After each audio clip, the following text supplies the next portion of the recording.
Mayong adlaw mga boss.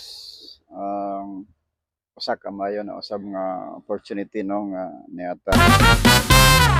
So this morning ang ato ang i-discuss is kining Teachers Day no. Usa ka pagbigay pugay sa ato ang mga magtutudlo. Kabalo man gyud ta nga sa dihang isend na to ang atong mga kabataan, ang atong mga anak adto sa schools.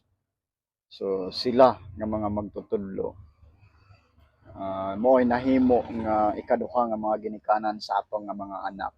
No? And we are extending our gratitude to all our teachers worldwide, nationwide. Wow! No, labi na sa particular sa Philippines na natagaan og value ang usa ka edukasyon og diin nahitabo nga ang mga magtutudlo nato usa sa mga hero, usa sa mga gitawag nato nga mga hero sa atong mga anak. Kabalota na walay mga batikan kaayo nga mga engineers, mga veterano kayo nga mga doctors, mga unsa pa na diha nga mga kurso no, mga nurses, mga doctors, mga pilots no, kung walay mga magtutudlo. So ingana ka importante ang mga magtutudlo. So today we are giving them our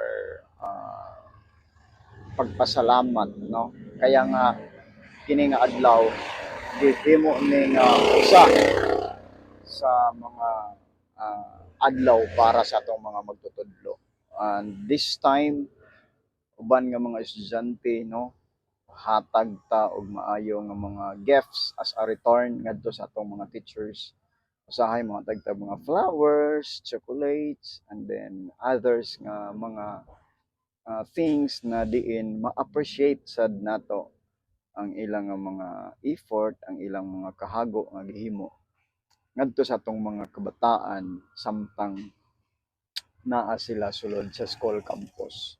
So saludar ta sa atong tanan nga mga magtutudlo og manghinaot ta na kining Teachers Day for 2025 usa kini ka encouragement ngadto sa atong mga magtutudlo nga diin adunay hiyas, adunay katakos sa paghatag sa ilang dedikasyon, sa ilang commitment ngadto sa pagtudlo sa gagmay mga kabataan, pag-umol sa mga batasan sa mga kabataan nga someday somehow mamahimo silang better person ngadto sa komunidad. So daghang kayong salamat og Happy Teachers Day.